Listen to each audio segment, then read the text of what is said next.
Yan na guys, magsa-start na tayo magluluto ng ating Ilocano na pinakit. Yan, meron tayong bawang, luya, kamatis. Dudurugin ko yan, kaya igisa ko po. Kaya hindi po siya masyadong style ng Ilocano, pero gusto ko kasi igisa. Tapos kiniling.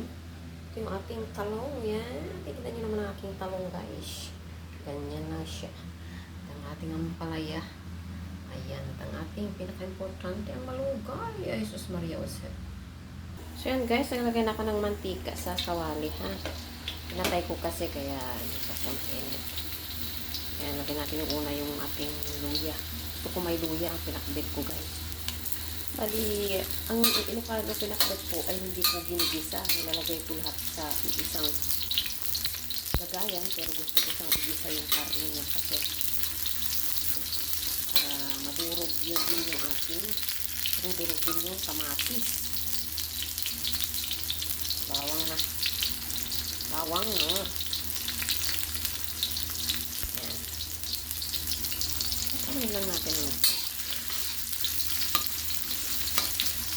ito yung ating gililing lang po lalagay ko. Pwede po yung maglagay ka ng karne. Hindi may hiwa-hiwa kung ano gusto yung ilagay. Ito gusto ko ito kasi ito yung ilagay. Ang giniling. Ang kamatis para mabisa sila sa Ihugil ko sila para sila na pag-uong.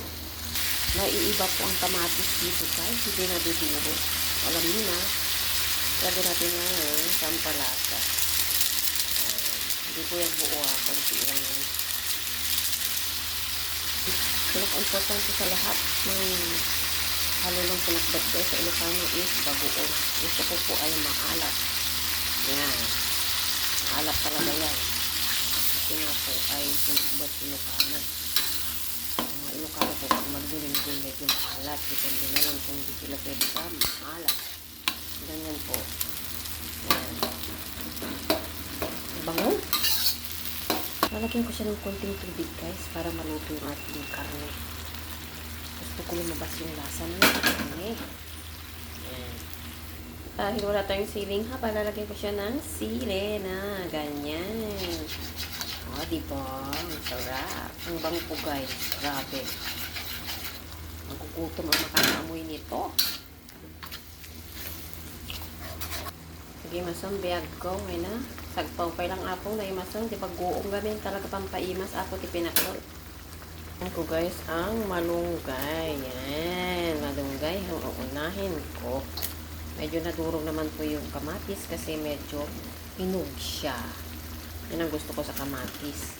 Hindi ako kumakain masyado ng kamatis na hilaw. Pag inilagay sa ulam, yan. Yan, yan. Oh, wow, my goodness. Lagi masang biyag ko, makamabisina ko. Kami tayo na ito tarong apo, westa. Basta, oh, tigaya. Kaya na. Ano, maplot tayo ng mga, nagmukbang tayo damdama. Basta kakabsa, pinagburap ko lang sa sauti kanin bijay. Parya ang pae. Ano ka no, agluto kayo di parya apo. Dato ukra duduwa. Ayaw awan. Ag-smile kayo ka no apo. Yan. Ismile ka ng ismile. O, di ka agbas yung te. Oh, diba? Taan yung mata, di parya kami ni. Oh, kakis. Ilocano po yung ating menu for today guys. Yan. Oh, magluluto kayo kano ti parayahan yung kano nga kalkalaban. Tatlo ang para hindi siya mapait. Huwag tatakpan in Tagalog para hindi siya mapait. So, ito po. Mamaya hahaluin natin ha. Anuin ko muna siya ng konti. Ay na po. Gimas yung biyag ko. Mabalin tayo kiwara na. Ayun na. Diyos niyo. Ayun na. Gimas na. Ay sus. Ay ito yung pinagbagada ng masida. Ay ito. May paiso. Masida ako. Ay na nagimas. Si kayo. Lutuin tayo ng basit. Antay nga overcook. Tanong nga wala imas no. Kuda ito hapcook la. Oh. Naman mga medyo hapcook medyo lutuin tayo ito. Wah. Na maya. Oh. Kita nyo. Ay na. Pakasyan na kami.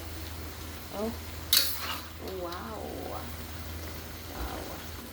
Wala lagi mas si kayo. Kailukanuan. Umay kayo. Tani. Ang kayo mapadigwa, no may dalang kadoon nga mga mabalinan tayo ito'y apong. Pagbaliktad lang nun, mabalinan. Yan, ay na. Mabisina ko. Na po siya guys. So, papatayin ko na po. Salamat po sa panonood. Hintayin niyo po yung aking mukbang. Yan. Pinatay na po ng ating apoy. Yan. Banglo. So, bye. Bye guys. Sana gusto niyo aking pinakbat Ilocano. Medyo ginisa ko nga lang. Sorry po sa mga Ilocano dyan na nagpapakbet ng hindi po ganito. Version ko lang po ito. Thank you so much.